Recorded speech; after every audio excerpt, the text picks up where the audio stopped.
Buenas tardes, chicos. Hoy vamos a comenzar la clase y vamos a dar un tema nuevo, que igualmente es un tema que han estado también viendo cuando hablaron del boom, cuando hablamos del boom literario, ¿no? Que es sobre el realismo mágico, ¿no? Eh, es un tema muy apasionante, muy lindo, que bueno, vamos a abordarlo hoy con tranquilidad. ¿Qué es lo que vamos a encontrar en esta presentación que les traje? Vamos a encontrar cuál fue el origen, cuál fue la historia del realismo mágico, la definición, y para comenzar vamos a mirar este video donde nos da una pequeña introducción de lo que es el realismo mágico. Ustedes lo que van a hacer, vamos a mirar el video, van a tomar nota de las cosas más relevantes que les parezca y entre todos vamos luego a poner en común todas las características del realismo mágico, es decir, todos los conceptos teóricos que vamos a encontrar.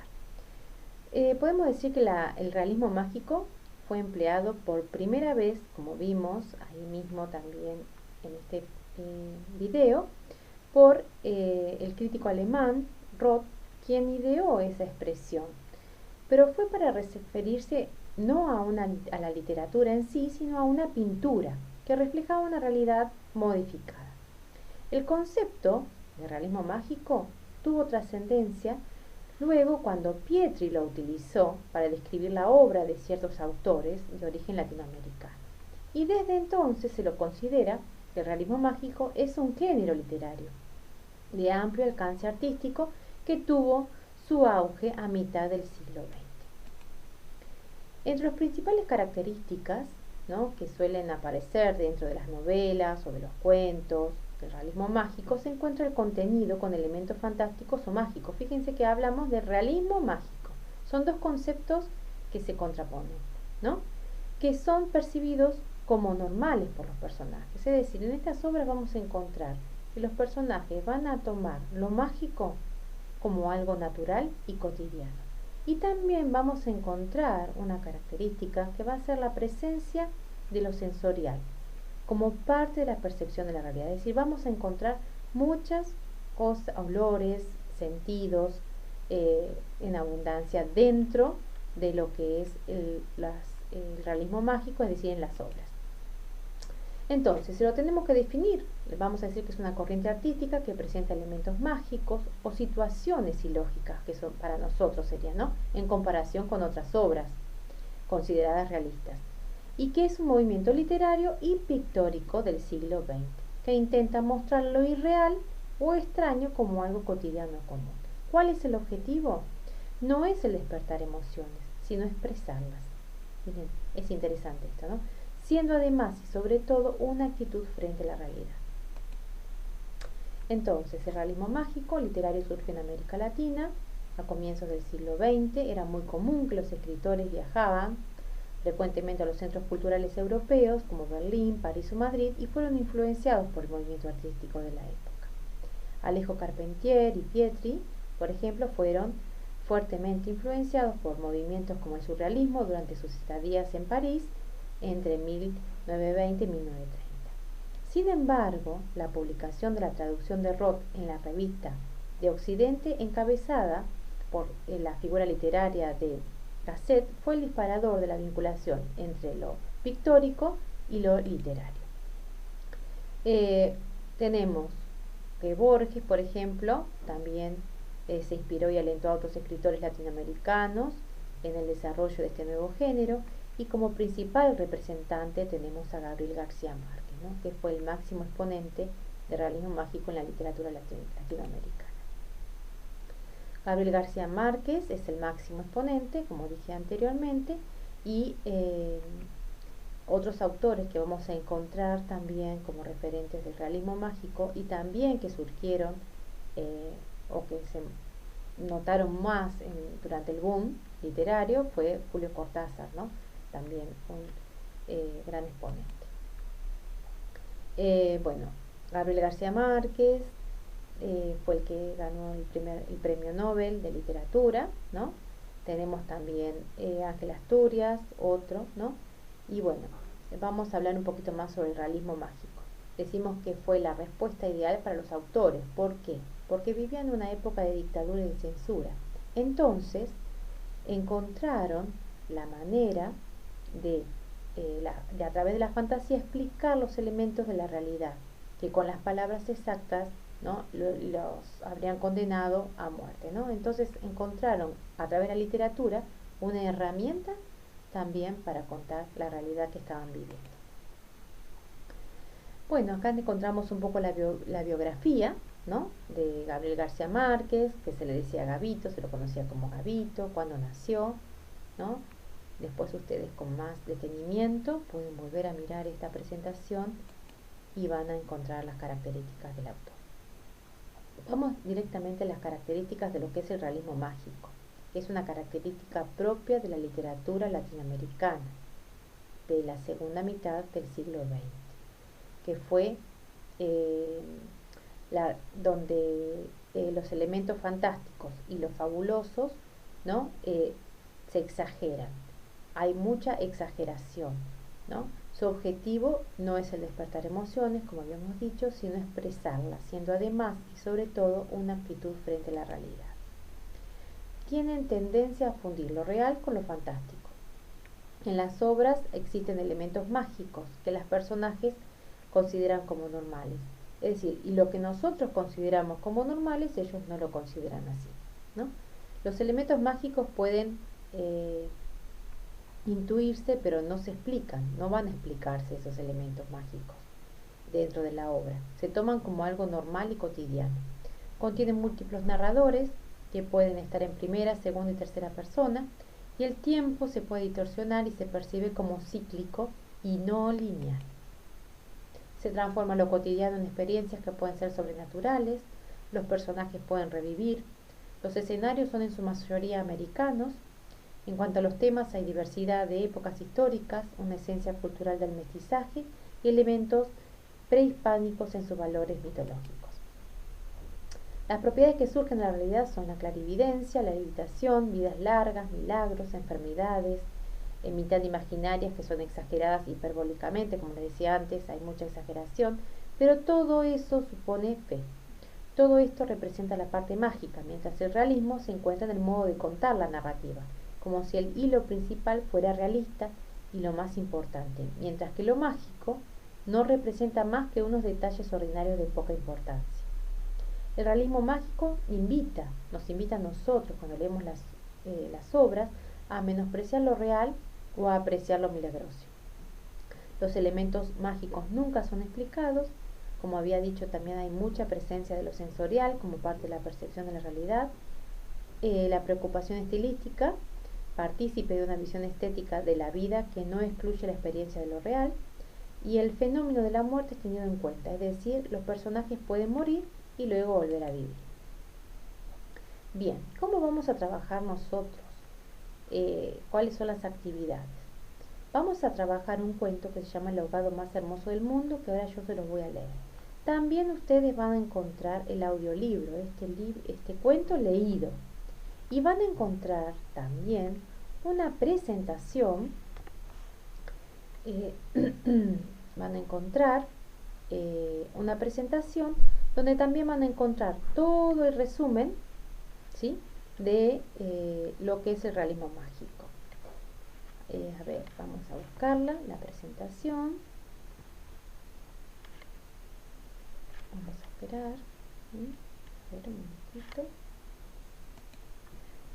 Bueno, acá van a encontrar una presentación del realismo mágico que les va a servir, ¿no?, para repasar qué es, las características, los escritores destacados, ¿sí? Eso lo hacen con tiempo. En su casa, acá tenemos una de las principales obras de Gabriel García Márquez, que son 100 años de soledad, que es una novela espectacular, chicos, cuando puedan, léanla.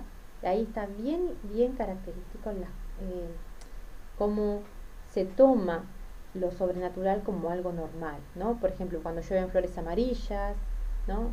Nosotros en nuestra realidad no llueven flores amarillas, pero ellos lo toman como algo natural y cotidiano, ¿no? Bien, vamos a continuar. Eh, Les voy a leer el cuento, ¿sí? Y luego de leerles el cuento, vamos a ver cómo va a ser el trabajo. El cuento se llama El ahogado más hermoso del mundo, es de Gabriel García Márquez y es un cuento donde vamos a trabajar y donde van a ver las características del realismo mágico. Dice así: los primeros niños que vieron el promontorio oscuro y sigiloso que se acercaba por el mar se hicieron la ilusión de que era un barco enemigo. Después vieron que no llevaba banderas ni arboladura y pensaron que fuera una ballena. Pero cuando quedó varado en la playa le quitaron los matorrales de sargazos, los filamentos de medusas y los restos de cardúmenes y naufragios que llevaba encima. Y solo entonces descubrieron que era un ahogado. Habían jugado con él toda la tarde, enterrándolo y desenterrándolo en la arena, cuando alguien los vio por casualidad y dio la voz de alarma en el pueblo. Los hombres que lo cargaron hasta la casa más próxima notaron que pesaba más que todos los muertos conocidos, casi tanto como un caballo, y se dijeron que tal vez había estado demasiado tiempo a la deriva y el agua se le había metido dentro de los huesos. Cuando lo tendieron en el suelo vieron que había sido mucho más grande que todos los hombres, pues apenas si cabía en la casa, pero pensaron que tal vez la facultad de seguir creciendo después de la muerte estaba en la naturaleza de ciertos ahogados. Tenía el olor del mar y solo la forma permitía suponer que era el cadáver de un ser humano, porque su piel estaba revestida de una coraza de rémora y de lodo. No tuvieron que limpiarle la cara para saber que era un muerto ajeno. El pueblo tenía apenas unas 20 casas de tabla, con patios de piedras sin flores, desperdigadas en el extremo de un cabo desértico. La tierra era tan escasa que las madres andaban siempre con el temor de que el viento se llevara a los niños, y a los muertos que les iba causando los años tenían que tirarlos en los acantilados. Pero el mar era manso y pródigo, y todos los hombres cabían en 7 botes. Así que cuando se encontraron el ahogado, les bastó con mirarse los unos a los otros para darse cuenta de que estaban completos. Aquella noche no salieron a trabajar en el mar. Mientras los hombres averiguaban si no faltaba alguien en los pueblos vecinos, las mujeres se quedaron cuidando al ahogado. Le quitaron el lodo con tapones de esparto, le desenredaron del cabello los abrojos submarinos y le rasparon la rémora con fierro de descamar pescados. A medida que lo hacían, notaron que su vegetación era de océanos remotos y de aguas profundas, y que sus ropas estaban en piltrafas, como si hubiera navegado por entre laberintos de corales.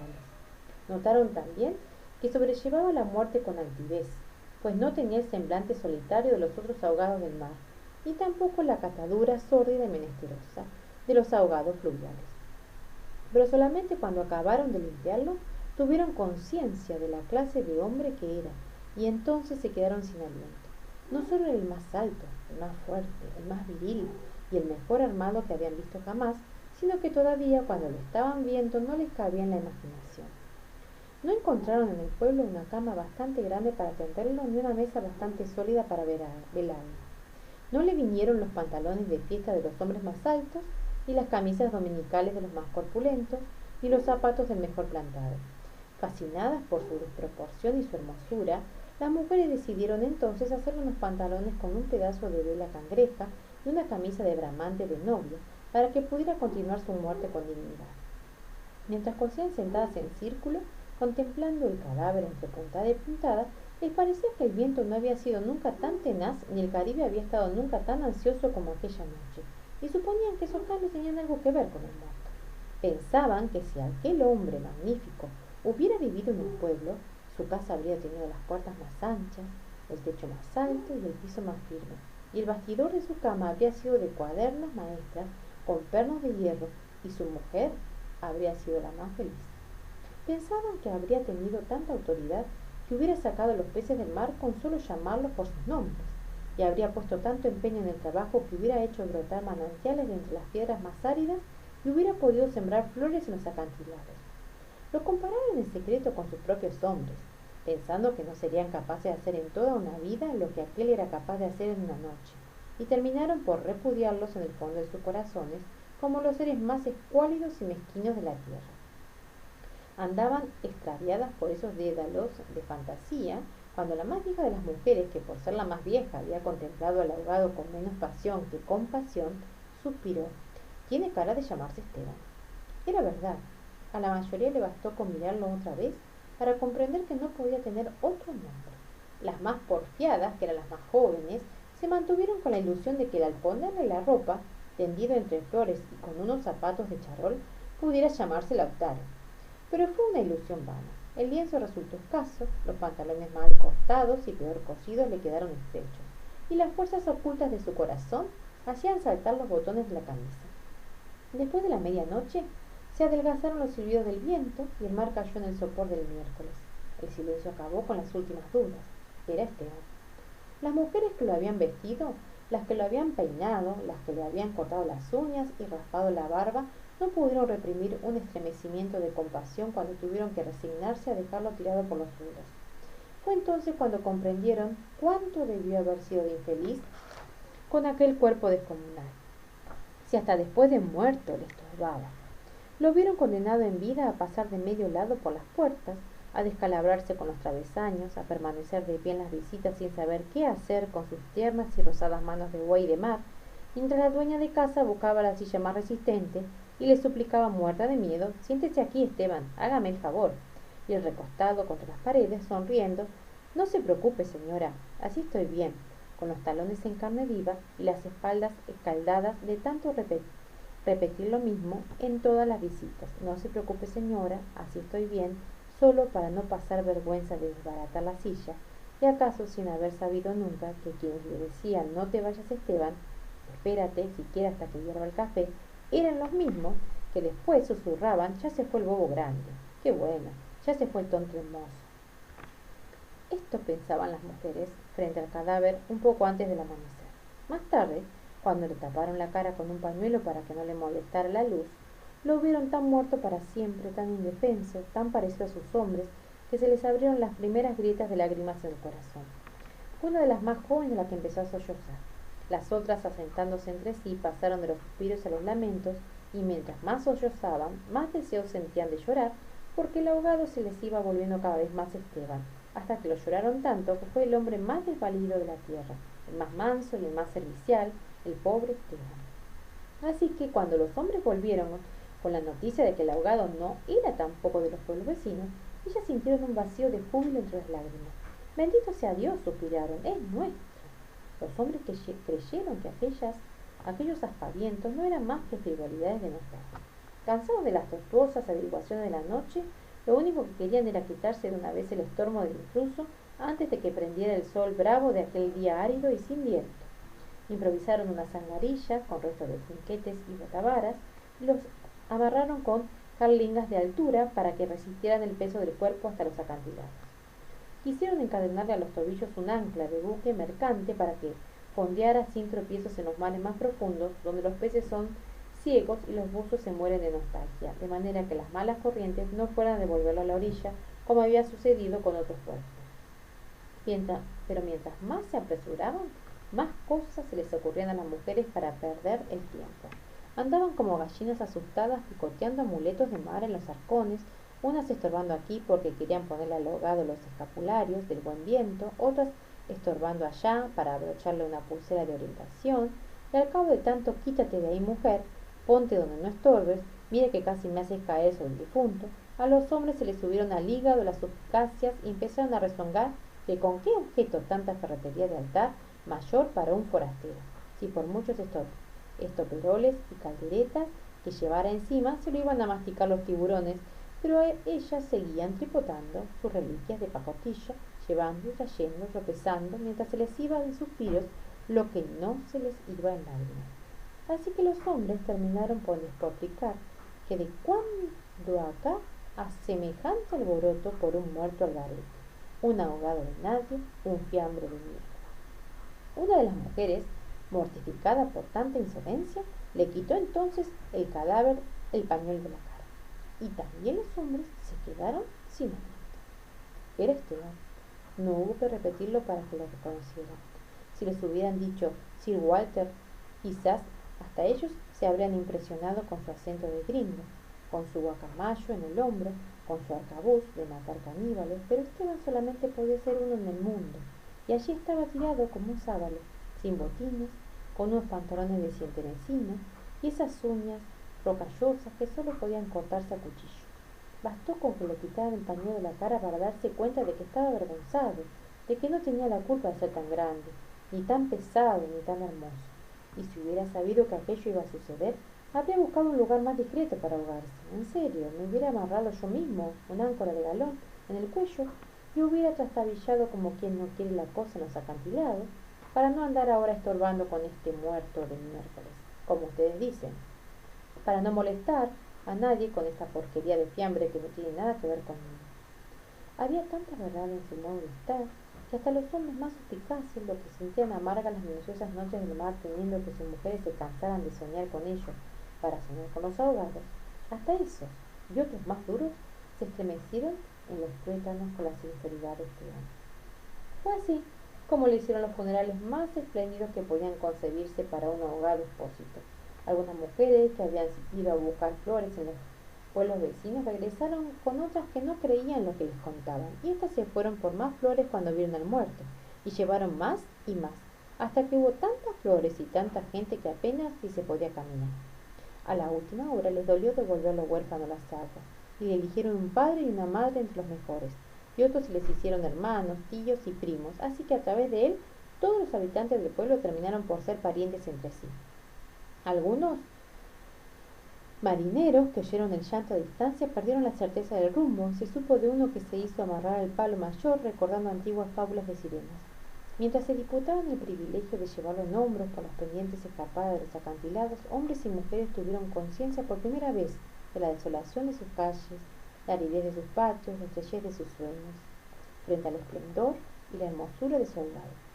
Lo soltaron sin ancla para que volviera si quería y cuando lo quisiera, y todos retuvieron el aliento durante la fracción de siglo que demoró la caída del cuerpo hasta el abismo.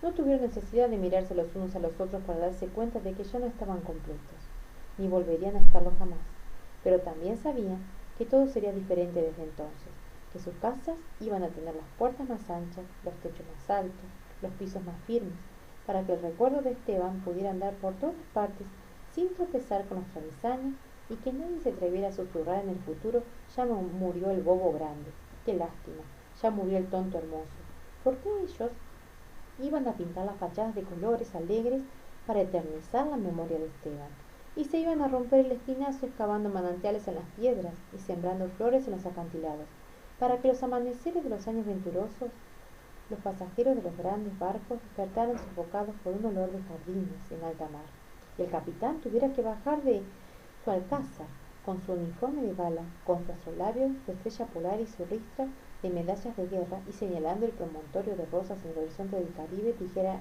en 14 idiomas: miren allá, donde el viento es ahora tan manso que se queda a dormir debajo de las camas. Allá, donde el sol brilla tanto que no saben hacia dónde girar los girasoles. Sí, allá es el pueblo de este.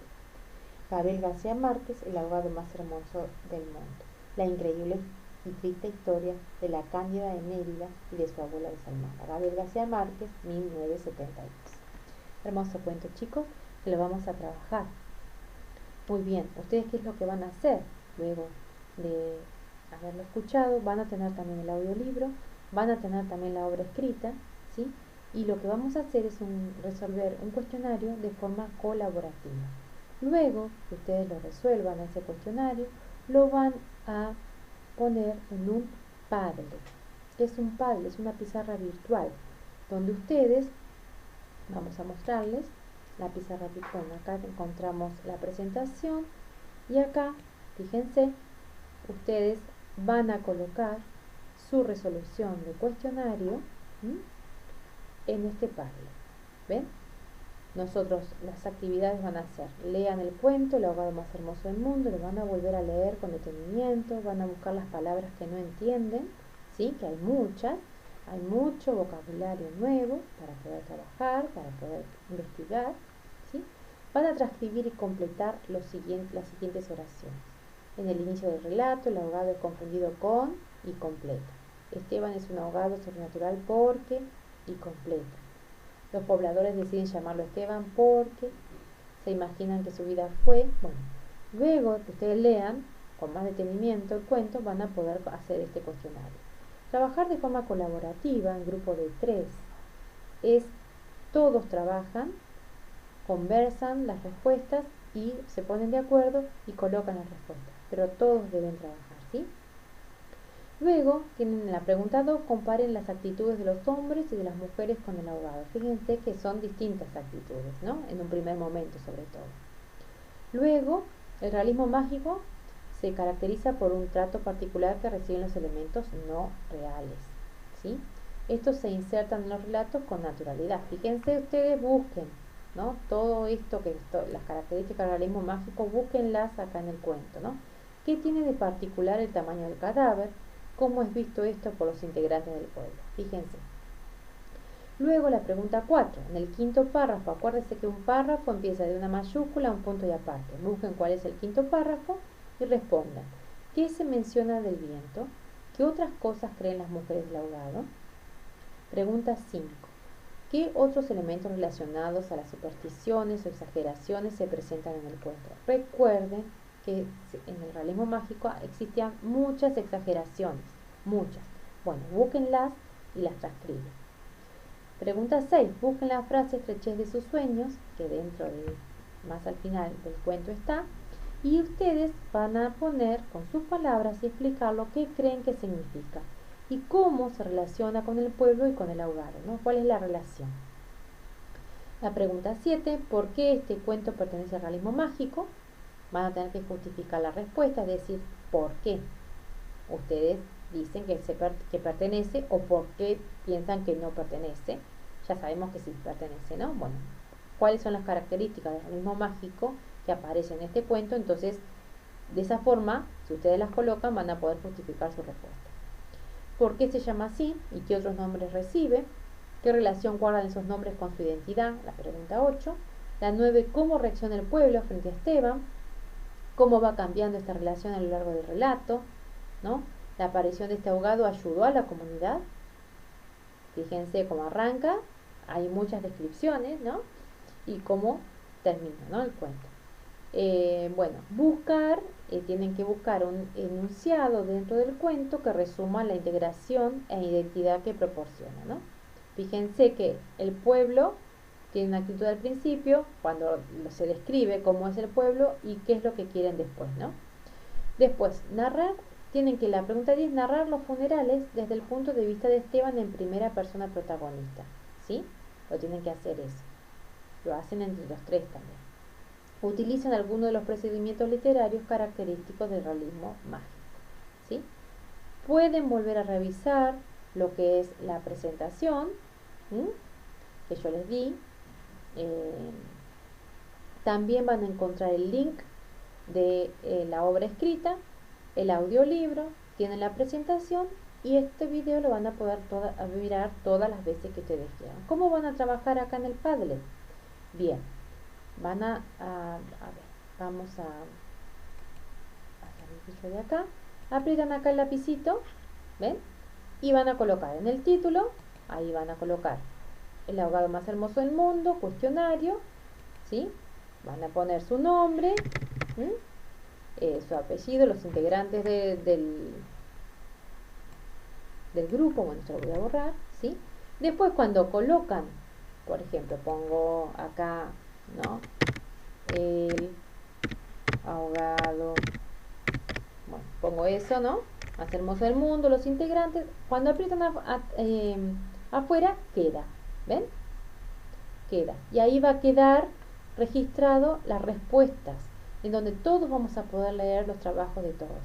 Fíjense, cuando ustedes quieren editar, vuelven a colocar y si quieren borrar, aprietan ahí, ¿sí? Se borra, ¿sí? Bien. Volvamos a la presentación. Entonces, acá también van a encontrar el cuento leído, ¿sí? Bien. Vamos a volver entonces a...